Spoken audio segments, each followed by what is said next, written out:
All right, let's talk about all the different B vitamins, and there are a bunch of them. All B vitamins function as coenzymes. That means they work together to play various roles in metabolism of different substances, and they all kind of need each other. They are all water soluble. That means that your body will get rid of whatever isn't needed in urine. Vitamin B1, all the B vitamins play an important part in neurology, meaning that if you have a vitamin deficiency of one or more of these B vitamins, it's going to show up in your central nervous system. The shortage of vitamin B1 or thiamine is called beriberi, and it's very rare in the United States now. When you do see it, it's usually in alcoholics who both don't eat properly because they are drinking and also drink a lot of alcohol, which flushes out water from their system and thus the water-soluble vitamins. You might see it in patients who have really bad ulcers or other stomach problems that have caused lesions inside their stomach. You will see it with hyperemesis of pregnancy, and this isn't, just, ooh, I feel really sick and might throw up in the morning. These are the unfortunate women who are just absolutely nauseated constantly, usually in early pregnancy. Sometimes it continues. And these women usually end up having to get on some sort of IV therapy or IV feeding.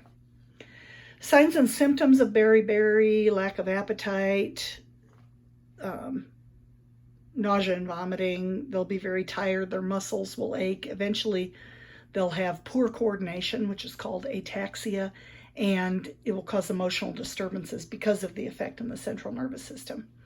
It's important, if you're giving thiamine IV, to give with a glucose solution to prevent precipitation. And when we talk about precipitation in an IV, that means developing some sort of crystals or other changes in the IV fluid. When something precipitates out of solution, it means it creates solids inside the IV solution. So glucose with thiamine will help prevent that. And usually if a patient is malnourished enough to need thiamine, the glucose is only going to help them.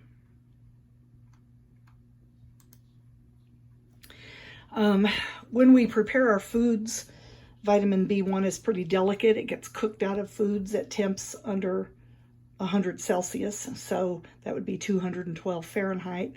So, I don't know about you, but I cook all my foods over 212 Fahrenheit. So anything cooked is going to lose a certain amount of vitamin B1. If you dehydrate your vegetables, like those vegetable snacks that you can buy, vegetable chips, they're going to lose B1. And ultraviolet light, which we have plenty of in the grocery store, is going to get rid of B1 also.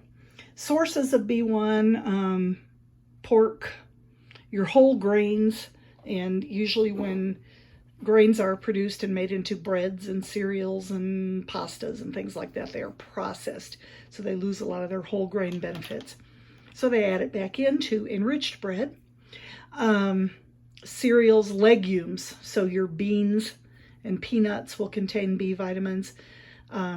Also in other kinds of meats, green vegetables, fish, certain fruits, and in milk. So it's pretty easy to get vitamin B1 to replenish anything you lose as long as you eat a balanced diet. This is what beriberi can look like, and you can look at it on your own computer screen because there's just too much here to look at. There's wet beriberi and dry beriberi. Dry beriberi, you're going to be very emaciated, have a lot of nervous system problems.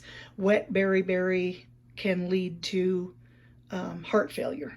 It's like congestive heart failure and a lot of central nervous system problems. B2, that's riboflavin. So you've got thiamine and then riboflavin, B2. Also water soluble, also a precursor of essential enzymes that help you metabolize everything you take in. They are related to that whole energy cycle in cells that you learned about briefly before, because it's just extremely complicated. You could have just one whole class about the respiration and energy of cells. So the ability of the tissues to operate with and without oxygen depends a lot on enough vitamin B2. Deficiency of riboflavin is going to result in very sensitive mucous membranes. So you're going to have a very sore tongue, lips, mouth, throat. That means the person's going to find it painful to eat and swallow, which is going to lead to even more vitamin deficiencies. They will react badly to light, so photophobia. They'll try to protect their eyes from the light, and the eyes will begin to water. The eyes will itch and burn. Your eyes will get very tired, kind of like when you're working at the computer a lot over a long period of time. You won't be able to see as well, and you will have cracked skin around the mouth. And moving ahead to the next slide, you see this is a child with a riboflavin deficiency. His tongue is very red and swollen. He's got cracks around, I shouldn't assume it's a boy, it might be a girl, cracks around his or her mouth, very painful mucous membranes. So, like all the B vitamins, the levels in the body can be affected by oral contraceptives. So women taking oral contraceptive medications probably should take at least a vitamin B supplement. Very delicate, need to be protected from light. This is the vitamin that turns your urine bright yellow. If you ever take a multivitamin or a vitamin B supplement, it doesn't take very long before you urinate, and it's really, really, really bright. And that's because of the riboflavin that's being lost in the urine.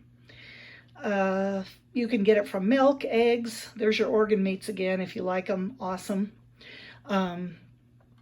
Green leafy vegetables, and then enriched breads and cereals. So the grains are processed to within an inch of their lives, and then they add vitamins back in.